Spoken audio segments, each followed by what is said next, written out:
So for a larger example, we're now going to do 826 shared between 6. If we were using the blocks in the short division algorithm, the first step would be to make it. So let's make 800, 400s and 400s, and 20, and 6.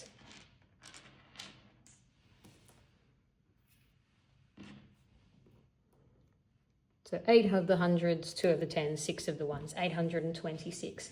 And we need our 6 mates that are going to be part of the party and share this out. So it's more than last time. We have a few extra invitees ready to share, our 6 friends. And then we want to estimate. So we think roughly 826 shared between 6, so roughly 800 or something in the 6s that is close to 820. Well, 82 doesn't really go into 6 if we're thinking in tens. So we might think, oh, what's close to that? I mean, 6 groups of 15 is 90. That might be close enough for our purposes. So 6 groups of 150 is 900. So we might go 6 groups of 150 is 900.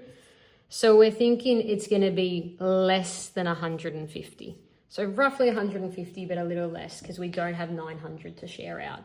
But if it's around about 150, but a bit less, we might be pretty confident. Okay, then we're going to start sharing it. So we've got 826 here. So we might draw our short division algorithm and we're sharing. I might give ourselves a bit of room actually. So we might just move all this up a bit.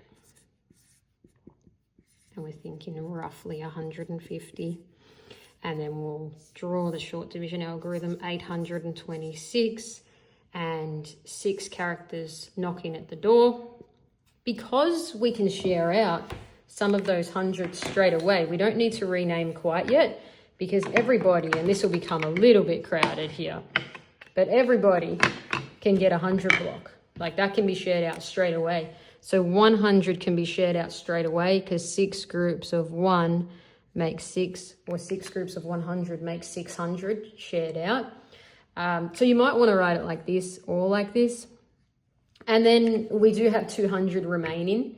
And we can't split that up between the 6 unless we rename it because I can't break that into 6 parts unless I get my reciprocal saw out, but we've done that before and we're not going to do that again. So now we actually need 20 tens to rename this. So we'll start building that. 5 and another 5 makes 10 of the tens there. If you build it on top, you're pretty confident you got the right amount because, I mean, if you go over, it'll fall off like that. So it's a good way to check that you haven't accidentally added in an extra 10 or had not enough. So you've got 20 tens there. So that's now renamed. And we're going to move those 200s away from our working out area because they have become 20 tens. So that's why that 2 goes there because now we have 22 tens to work with, or 220, but in the form of 22 tens. And now we can share that out. We might go 3 for you, 3 for you, 3 for you. So we can give it onto their little piles, their little sharing piles here. I know it's a bit crowded, but you can still see roughly who gets what. We have 4 tens left. That's a problem because we have 6 people, 4 tens. That's not going to work. So if we look at our working out here, we shared out 3 tens each and were 6 groups of 3, made 18 tens shared, but that left us with 4 remaining tens. And now we have to rename that into 41s, essentially. That's a lot. Lucky I've got 3 pre-made. So 3 tens will become 31s. I need another 10, and that's going to unfortunately be a bit of a mixed bag in terms of color. I'm running out here. There's so many remainders, but I've got just enough for this to work. I mean, if you were ready, you could just use your multiplication facts here. And at this point, when we get to the point of this many remainders, it is probably nice to have your multiplication facts to rely on. So let's just check. That looks like 10. Yeah, so 3 and 3 and 3 and 1. So we've renamed that all to 46 now. Also right that we gave everybody 3 10s up here. So far it looks like that. But we have to share the 46 out between 6 people. So if we know that 7 sixes is 42, we can just share out 7 to each person. But if we don't know that, the students would be able alternatively to act it out until it looked right. So it doesn't rely on multiplication facts, but ultimately the more multiplication facts you know, the easier it's going to be and the quicker it's going to be for you to share the total out.